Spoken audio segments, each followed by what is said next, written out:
Okay, welcome to Signal Traditions. This is just going to be basically a Bible study, and you'll be following along with me. And as much as possible, I would like to make it not just a one-way discourse. I would like, I don't want to just monologue. I would like to hear from you in the comments or,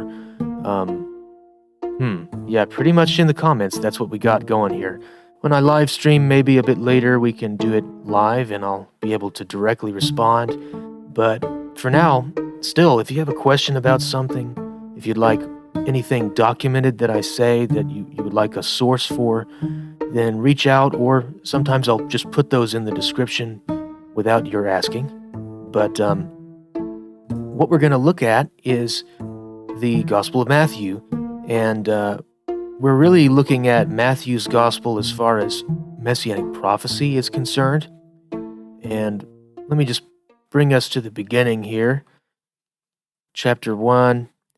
Okay, so we're not going to read through this entire genealogy, but we are going to note something pretty interesting from it. So this is establishing that Jesus is basically qualified to be the Messiah. He's the son of David, that is to say, he descends from David, not directly the son of David, but David also wasn't directly the son of Abraham. This is just a way of speaking. He is a descendant of Abraham, and Christ Jesus is a descendant of David, and it traces all that out here. But the thing I want to highlight about Judah is that there is an actual prophecy that would tell us that ultimately kingship is going to come from this line, and not just kingship, but something a little beyond ordinary kingship.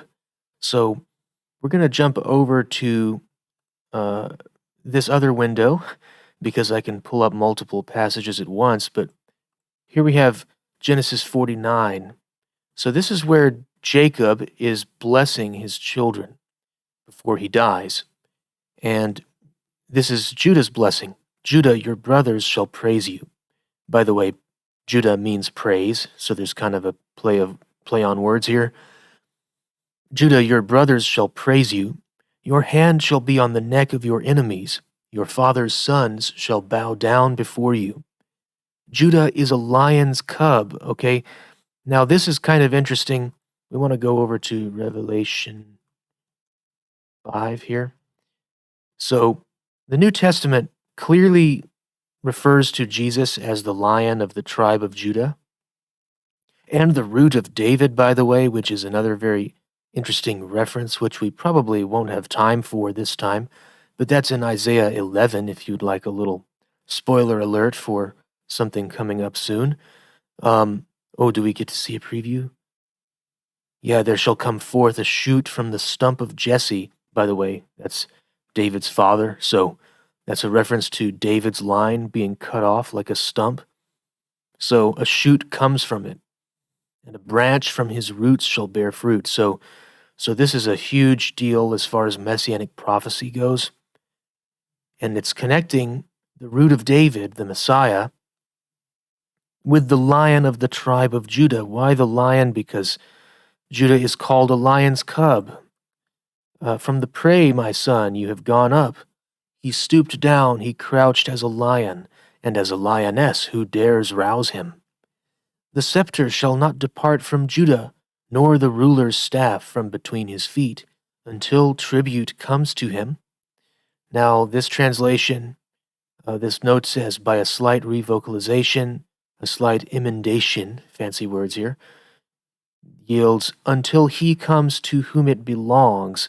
In other words, the one to whom the scepter, the king's scepter, the ruler's staff, the one to whom that truly belongs is going to eventually come from Judah.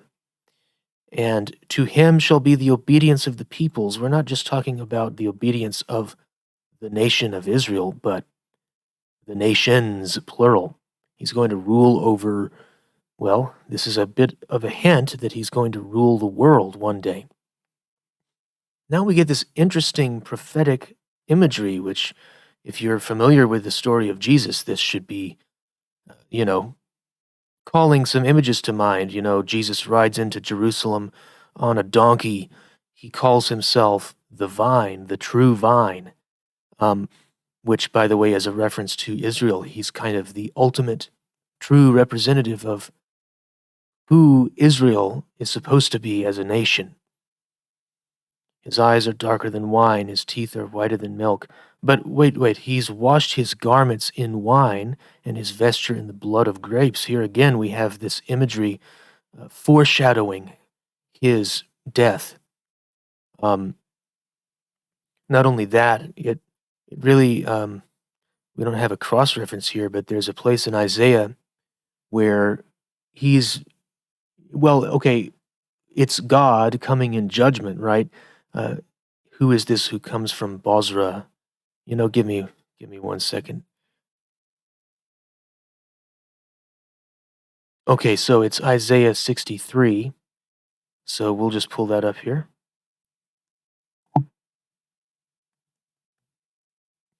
So here we are. Who is this who comes from Edom in crimsoned garments from Bozrah?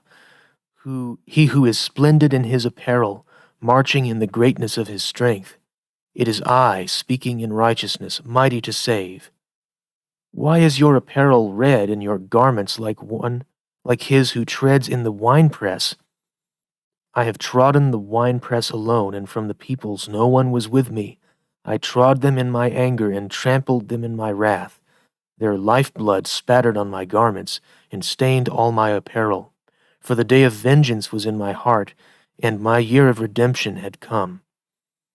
So, who is this? I mean, this is clearly referring to Yahweh, to the Lord, but look at this imagery, like one who treads the winepress, the blood of grapes, right? This is very, shall we say, harmonious or reminiscent of this language in Genesis 49. He has washed his garments in wine and his vesture in the blood of grapes.